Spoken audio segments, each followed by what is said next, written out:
researchers often won't admit that consumers don't know what they don't know.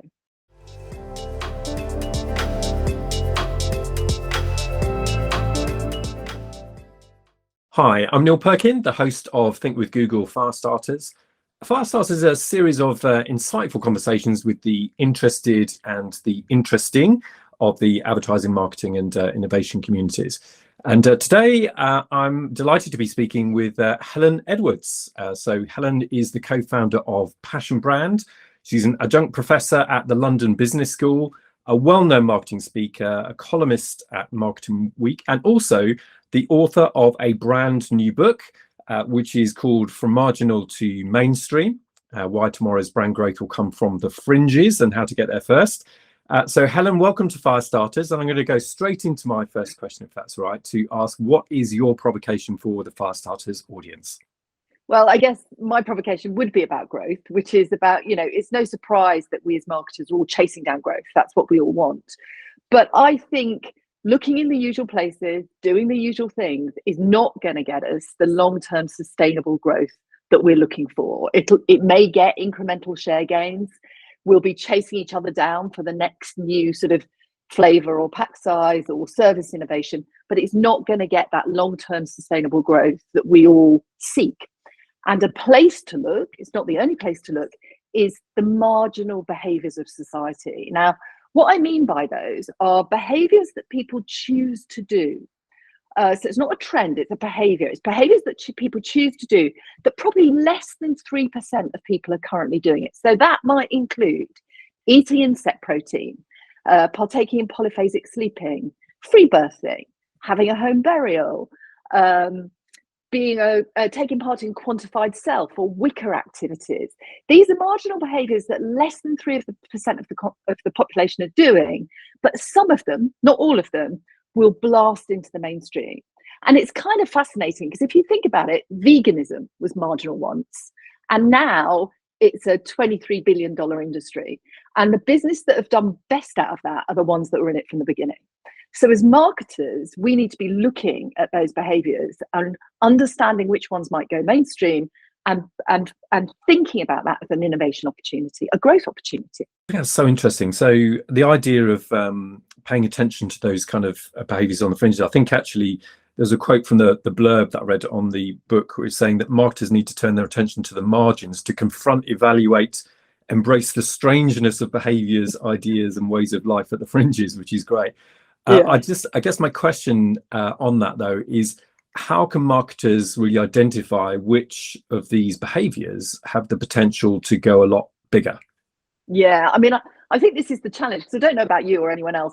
I usually sit in the trends presentations at the end of a year, and often you're sitting there thinking, this is kind of interesting, but I've got no clue whether that's going to take off or that's going to take off or what it means. So part of what we wanted to do when we were researching the book, and I worked with the nursery on this, is understand more about what might cause a behaviour to take off and why might it not, and then identify those factors that marketers could look to. And in fact, we call them beacons, signs, clues, motifs for understanding marginal behaviours. Because it's more like, can I read this behaviour? Can I read its potential? And the point is that you can. And together with the nursery, we created a scale of 20 behaviours, and we scaled them from 20 to 1 based on this scale. But the key factors here are some of the obvious ones, like if people have heard of it, then they're more likely to be open to it. But actually, resistance is a really interesting thing, because you're going to hit resistance on every single one of these behaviours. And in normal research, when we hit resistance, researchers go, oh, right, oh, no, they didn't like it. Whereas what we found was there are different types of resistance. So if you get resistance to a behaviour that's like, it's life-threatening or it's utterly disgusting, then that's going to be harder to shift people. So real emotional resistance. But some of the resistance we found was more in the area of like, it's kind of not for me, but it's interesting, or I'd try it, but it's impractical. Then it's easier to shift people. And so resistance isn't just one dimensional, it's multi-dimensional. Understanding that is really important. And then understanding things that you can do to maybe dilute the behavior, which we saw a lot in veganism. You know, you didn't have to go whole scale vegan. You could be a bit of a vegan some of the time. So can you dilute the behavior? Can you reframe it? Is there something happening in the wider environment that will give it a shove, like COVID did? So there are we established 8 beacons, 8 ways that you can read this behavior and its potential, basically. So you can read them, you can understand their potential. It's really interesting, actually, because Rachel Mercer, in her Firestarters episode, talked quite a bit about the sort of cultural edge, as she called it, and things coming into the mainstream. But she did make the point that at the kind of cultural edges, as trends kind of accelerate, they almost become compressed because culture's moving so quickly. So they kind of expand very quickly and then just die down very quickly. Do you think that when marketers are looking for those behaviors that they can build on, that they need to act quickly or quicker than they did before? I think you want to be in at the beginning. And I don't necessarily agree with this idea that these behaviors will, because I think that's a trend. When something comes in and goes away, it's a trend. Whereas what these are behaviors that people choose to do. So it's more like it's consumer driven disruption. It's people going, I want to do this. And it's a lifestyle choice. And therefore it's not a trend. So I don't agree with it. I think these behaviors that people would stick with, as indeed I think they will be veganism. Is it better to be in at the beginning? Almost definitely. And I think a brilliant example of that is Nike. And we don't think of exercise for its own sake as a marginal behavior. It's mainstream. But back in the 60s, someone got arrested for jogging on the public highway in America. Because it's like, why would you run? You must be running away from something, you weirdo. They got arrested for it. And from there, actually, Nike kind of really started the fitness revolution. But there's a really great quote from Phil Knight. And he says, we didn't invent the fitness revolution, but we rode it. And that's the point. As I think these are behaviors that are coming from people. And for that reason, they're longer term. Yeah, I love that thought about sort of riding the wave, if you like. And I think in the book you talk a bit about the kind of examining the tension, I think you talk about it, between the kind of intense early adopters and mass market resistance. So could you tell me a bit more about that? Yeah, one of the things we found, because one of the things we looked at is, well, let's look at some behaviours that have gone mainstream and understand what happened over the years. So we obviously looked at veganism, which was originally created, it started in 1947 above a pub and it was all about animal welfare in those days. And then from 1947 to 2017, nothing happened. and the reason for that was that resistance from the mainstream was because people thought that they needed to eat meat in order to be healthy. It was seen as dangerous. Whereas the reason to do it from the vegans was for animal welfare issues. There was like this sort of misalignment. But we needed those intense few, otherwise veganism would have just disappeared. So you need the people who are starting it and feel intense commitment to do it in order to get traction. Because if you haven't got that, you'll never get any mainstream traction. So looking at these behaviours and identifying which ones have an intense few is important. But then you need to work out, how can we dilute it, reframe it to bring more or just correct that misunderstanding, which is what happened with veganism actually, is, I don't want to do this because it's going to be bad for my health.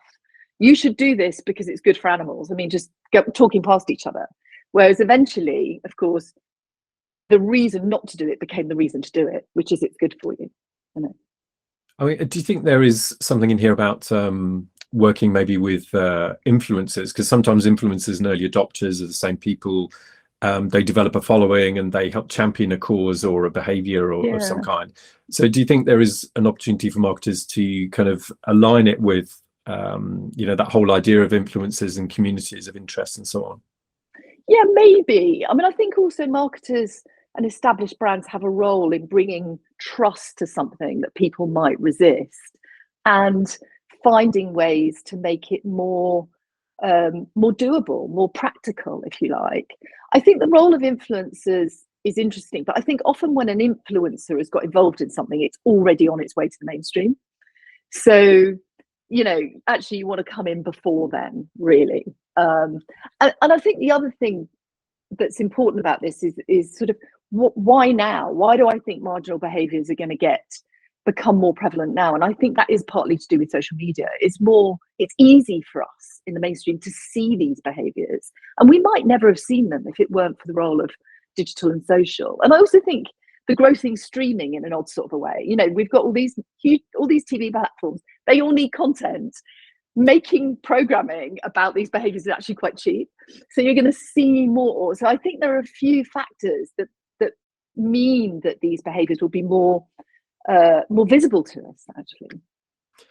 And I guess thinking back actually to your Firestarters, when we used to do live events, you gave a brilliant talk at one of the live events that we did, which was actually focused on insight. And I remember you saying something really interesting then, which was about how some breakthroughs had actually arrived without leveraging a big significant insight. I think you used like Yakult and the iPad as an example, but you talked a bit about how proximity can be really useful, rather than just perhaps always being a single big insight. So I guess, is proximity important here too? Do marketers really need to get closer to early adopters, to the marketplace? How can they do that? Yeah, I think marketers, if I were thinking about my innovation program as a marketer, I mean, I think what I'm not saying is that this type of research or route to innovation should replace the good stuff they're already doing. It's like, okay, where are we missing out on shelf space? Have we, all that incremental growth from the core, if you like. But it's never just that, is it? We also have to look, well, where's the next stage of sustainable growth going to come from? My argument would be, look to the margins as a potential route to that next stage of sustainable growth. So don't throw everything at it, but look to it. And what that means in practice is looking at the world around you and saying, I mean, we did it. We discovered about 50 marginal behaviours, and then we put 20 through quant and qual research. But, you look around you and say, what's out there that could be interesting to us, that's kind of close to our category or could be close to our category? And often that's quite surprising.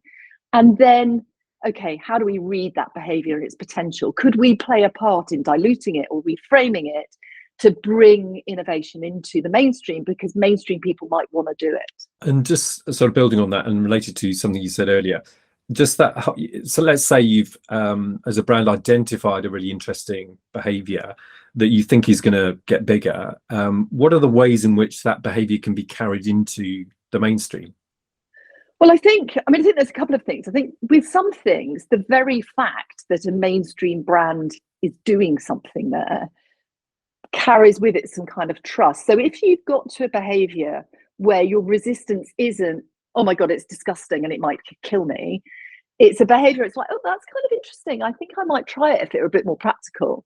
Then I think as a mainstream brand, you've got to look at ways that you could make it more practical.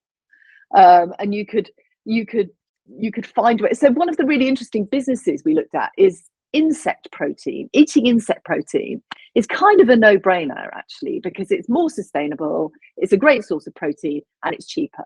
But people just find it disgusting. So when we looked at it in our groups, people go, oh, no way, that's utterly disgusting, I would not do that. Even though they know it's more environmentally friendly. So, but actually, there's a business out there that's put insect protein in pet food. Brilliant, because it just makes it more, oh, okay, well, that's kind of fine. And some of the businesses out there were sort of calling their products, so the human products, things like, creepy crawly bar or whatever. Well, it's obvious that you shouldn't do that, but maybe you could reframe it as like the original protein, or diluted insect protein. So I think there are things that businesses can do. Once you understand the behavior, you understand the resistance, there are things that you can do to help people adopt that behavior because they kind of want to, Yeah. And I think you also talk a bit about how, obsessively repeating what has proven effective before leaves you kind of vulnerable to disruption as well. So I guess the question that begs is, why aren't brands doing this right now, or most brands? Why don't marketers really look to the margins at the moment as opportunities of growth? I think because right now they look too small. So if you just look at a marginal behavior, like, I don't know, eating from the sea or new nomads or naturism, it's very small. And so I think traditional marketers would go, oh, it's tiny, that nothing's going to happen there. And it's hard to make the case then to the powers that be that we should be looking at this thing that less than 3% of people are doing. And I think also, actually, researchers are culpable here, because researchers often won't admit that consumers don't know what they don't know. So when you present something there was a brilliant quote from our research where we showed them one of our marginal behaviours, and they just went, oh, that's completely baffling with my head, and I can't work it out, and I don't know what to think. Now, if that were normal research, it would have just come back as, no, this won't work because consumers don't understand it.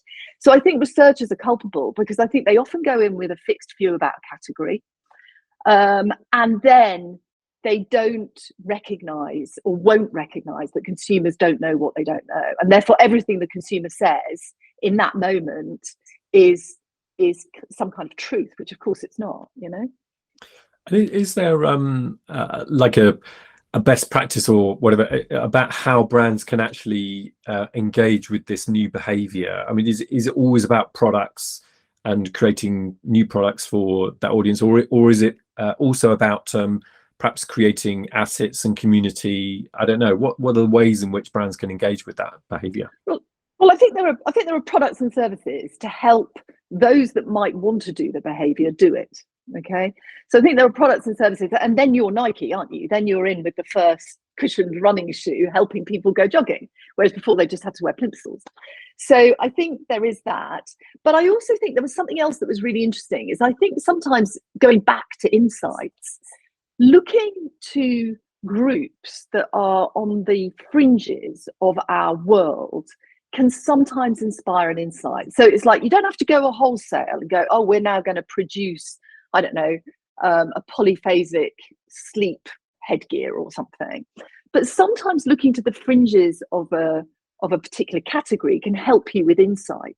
So, for example, I was working on pain, and pain is a really difficult category to work in, because generic ibuprofen or paracetamol, acetaminophen, and consumers just go, well, I really would just like to get rid of my pain so I can get on with my life. And then you see that played out in TV commercials. So it's like, how do you come in with some original thinking here? And in fact, the research team, credit to them, having criticised researchers, said, why don't we look at people who seek pain? Why don't we look at sadomasochists, people who won't have pain relief during childbirth, people who run extreme marathons? Should we go and talk to them and see if we can understand pain from that perspective? Now, that in itself gave the team who were working on a whole fresh perspective on pain. That's so interesting.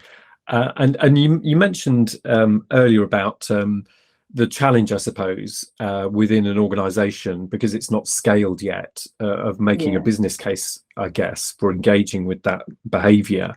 Do you think there is something here around marketers continually experimenting with these new behaviors and allocating, I guess, part of their resources and budgets to do that continuously? Yeah, I do actually. Well, I think innovation, the innovation part of what we do during the year is usually kind of formalized. And I guess my argument would be, have a small percent of that effort, that resource behind looking here. Not loads of it, but some of it, because I don't see any of it going in this direction right now. And it's a missed opportunity, basically.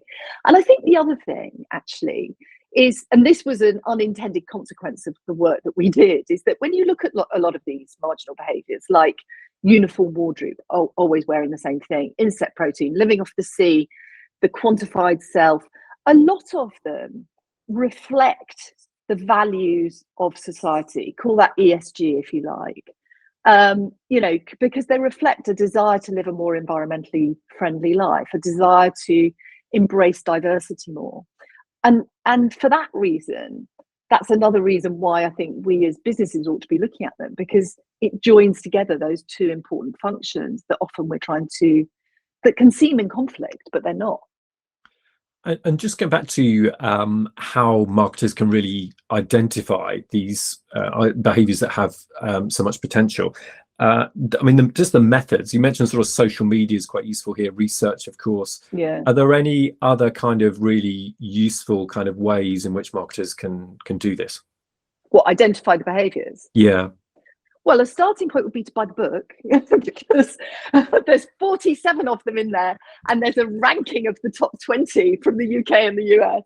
And actually, I've been talking to the nursery, we might do that ranking ourselves every couple of years and put it out there, basically. But the way we did it is I actually hired some TV researchers who scoured the world for potential behaviours. But it's not that hard to do, and it's a lot of fun. So if I had an innovation team, I'd put small teams together and say, okay, you three, let's look at our category. What's our category? I don't know, it's hotels.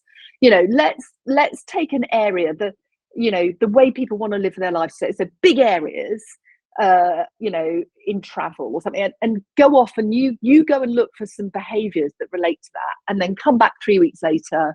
I think there is a process that you could go through, and I think people would find it motivating and enjoyable, actually, to go out and look for those behaviours. Brilliant, Helen. I think it's a fascinating idea, and your book, I think, is out on February the 3rd. Am I right in saying that's right? that? Yeah. February 3rd, fantastic. So the book is called, just to remind you, From Marginal to Mainstream.